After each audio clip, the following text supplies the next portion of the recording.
क्यों निराश होंगे कि 1950 के बाद शायद ही ऐसा बयान किसी प्रधानमंत्री ने दिया होगा।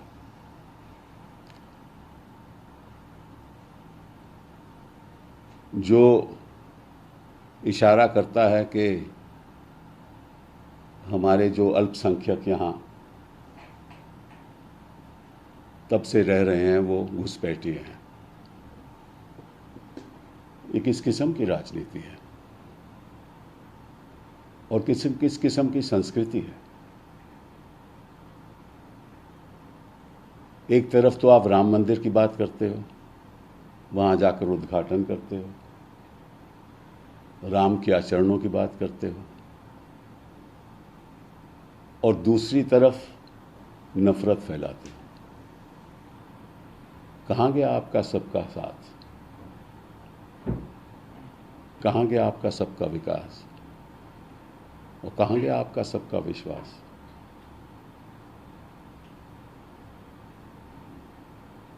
नफरत के घोड़े का दूल्हा बनकर आप कभी हिंदुस्तान को बरकरार नहीं रख सकते।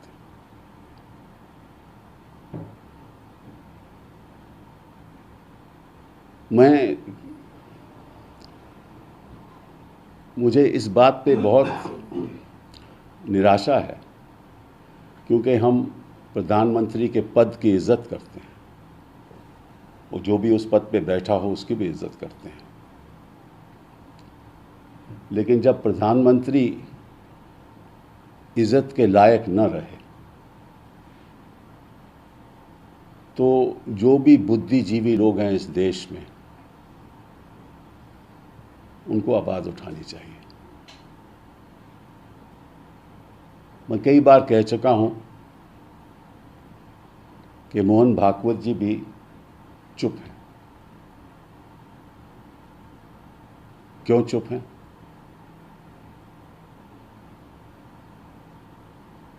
इस बयान के बाद क्या वो चुप रहेंगे? हम आरएसएस का विरोध करते हैं, विरोध करते रहेंगे,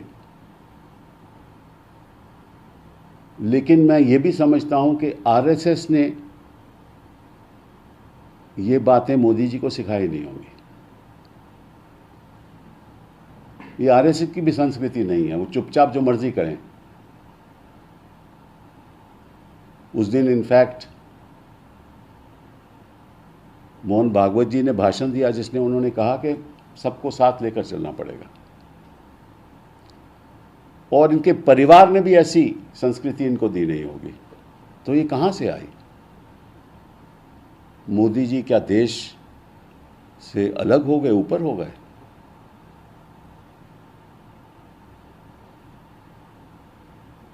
बात करते हैं संपत्ति की।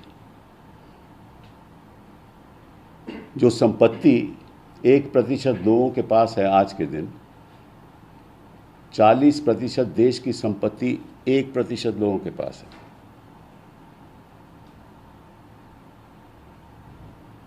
और आप भाषण दे रहे हो कि महिलाओं के जेवर, महिलाओं के गहने, वो संपत्ति कांग्रेस पार्टी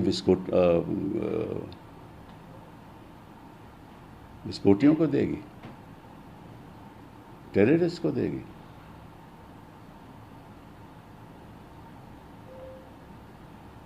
क्या 20 करोड़ लोग इस देश के मायना नहीं रखते? उनकी आकांक्षाएं नहीं हैं?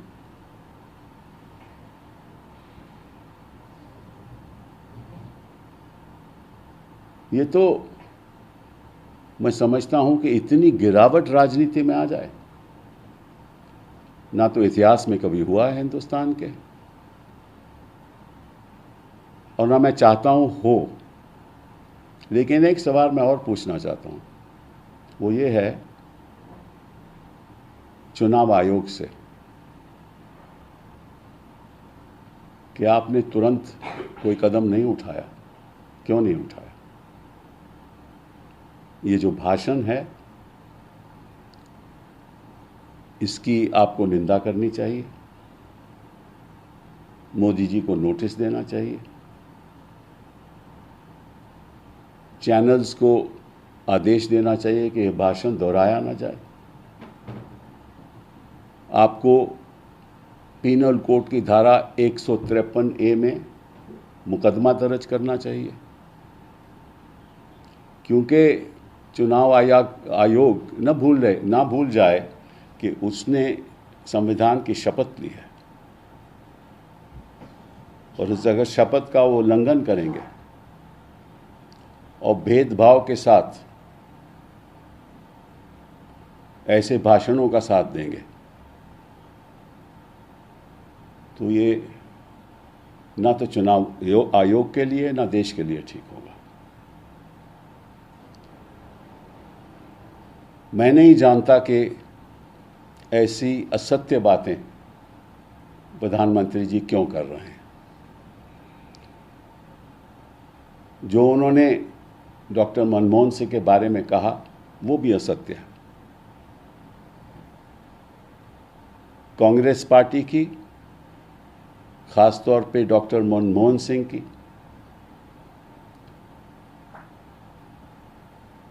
कभी भी ये मंशा नहीं रही कि देश की संपत्ति किसी एक वर्ग को जाए, एक संप्रदाय को जाए। कांग्रेस पार्टी की, डॉक्टर मनमोहन सिंह की हमेशा ये नीति रही कि जो वंचित लोग हैं, जो शेड्यूल्ड कास्ट हैं, शेड्यूल्ड ट्राइब हैं,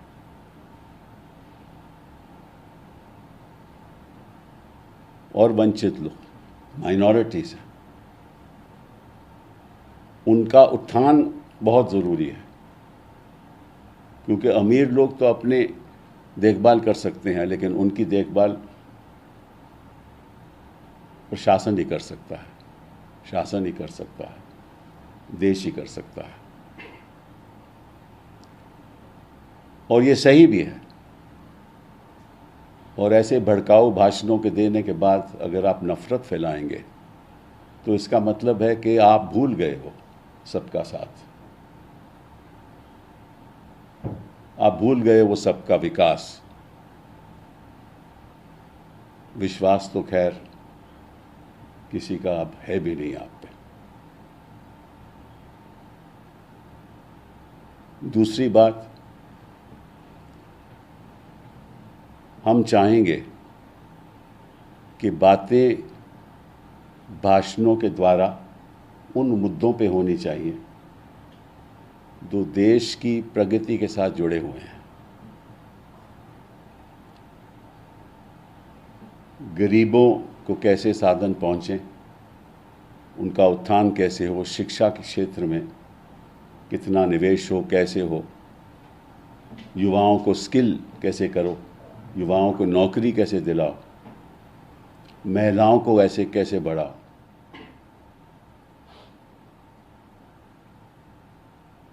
इन बातों में ये मुद्दे प्रथम मुद्दे हैं देश की उन्नति के लिए। और अगर आपको नफरत से ही इतना लगाव है तो फिर आपको कोई हक नहीं कि इस पद पे बैठ के ऐसी बातें आप करो।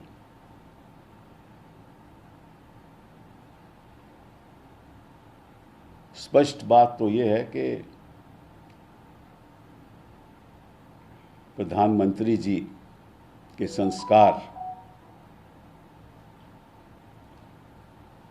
हमारी सभ्यता के संस्कार के साथ जुड़े रहने चाहिए। और अगर राम की बात करते हैं तो रावण जैसे काम नहीं होने चाहिए।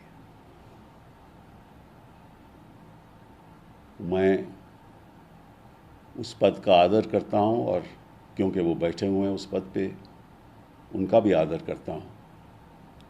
लेकिन उनसे आग्रह करूंगा कि आपको देशवासियों से माफ़ी मांगनी चाहिए।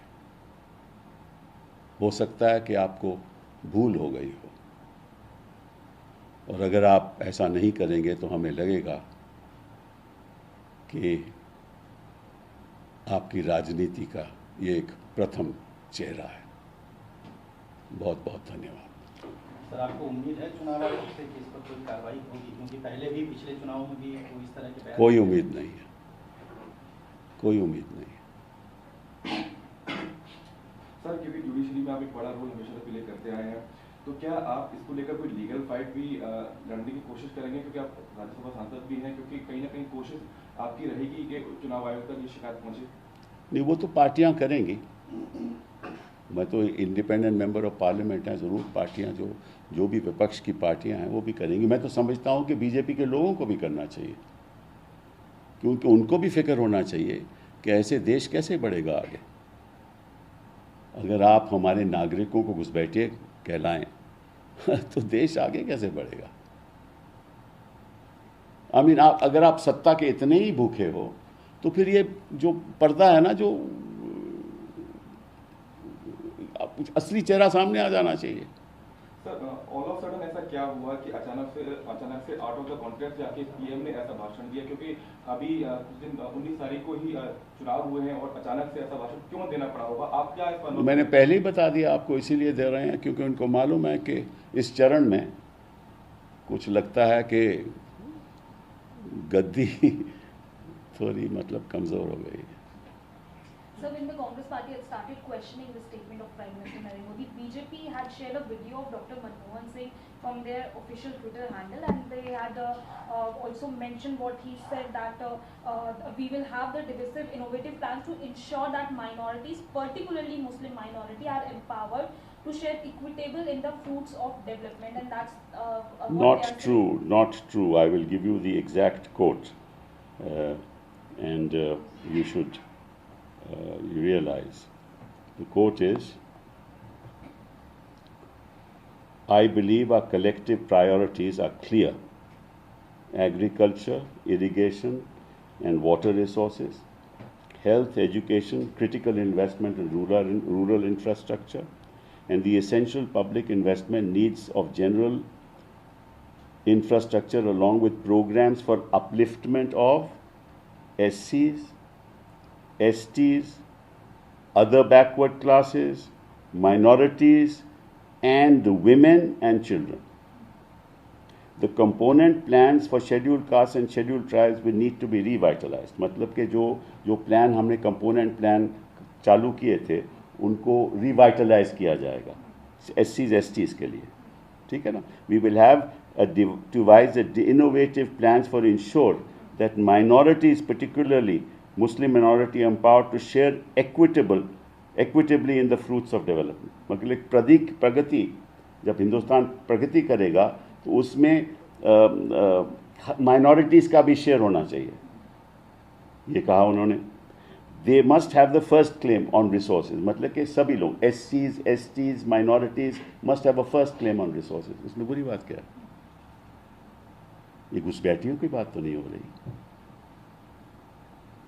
टेररिस्ट को तो बात नहीं हो रही। क्या मनमोहन सिंह ने कहा था, डॉक्टर मनमोहन सिंह ने कहा था कि हम टेररिस्ट को देंगे पैसा? और कभी उन्होंने ऐसा कहा कि आपकी सारी देश की संपत्ति एक जो बच्चे ज़्यादा पैसे पैदा करते हैं उनको दी जाएगी? क्या कहा था डॉक्टर मनमोहन सिंह ने? नहीं कहा था ना। तो प्रधानमंत्री जी क्यों कह रहे हैं? भड़काने के लिए ताकि अगले चुनाव में वो पोलराइजेशन हो जाए, ताकि भाजपा को फ़ायदा हो। मैं समझता हूं कि भाजपा के लोग भी ऐसा नहीं चाहेंगे, आरएसएस भी ऐसा नहीं चाहेगी, पर क्योंकि मोदी जी देश से बड़े हो चुके हैं, आरएसएस से बड़े हो चुके हैं, क्योंकि गारंटी है उनकी, तो गारंटी के आधार पे वो कुछ भी कह सकते हैं। So you are seeking an apology, but it seems like BJP is justifying the statement of Prime Minister Narendra Modi by sharing this. Those who are spokesperson of the BJP will justify. So do you think that such statements can have larger ramifications in the society, because such fear-mongering can also lead to security issues? वो absolutely, भाई देखिए, तो वो तो लाजमी है, वो होगा, क्योंकि अल्पसंख्यक लोग हैं कि हम खतरे में हैं। और देखो एक और बात, अब हमारा विश्व में इस देश का नाम है ना, विश्व में हम कहते हैं कि हम जगत गुरु बनने वाले हैं, इस देश में हर देश के एम्बेसडर बैठे हुए हैं, वो सुन रहे हैं और वह अपने देश में जाकर वो तुरंत बताएंगे कि हिंदुस्तान में हो क्या रहा है। इसका प्रभाव बाकी देशों पे क्या होगा। इसीलिए लोग कहते हैं कि this is a fractured democracy, और जब ऐसी आलोचना होती है तो ये कहते हैं कि हम नहीं मानते। अगर कैसे नहीं मानते, जब आप ऐसे भाषण कर रहे हो तो इसका विदेश में भी असर पड़ेगा। तो कोई नागरिक देश का नहीं चाहता कि विदेश सोचे कि हमारा लोकतंत्र इतना कमज़ोर हो चुका है कि हम अपने लोगों को ही टेररिस्ट बुलाने लगे।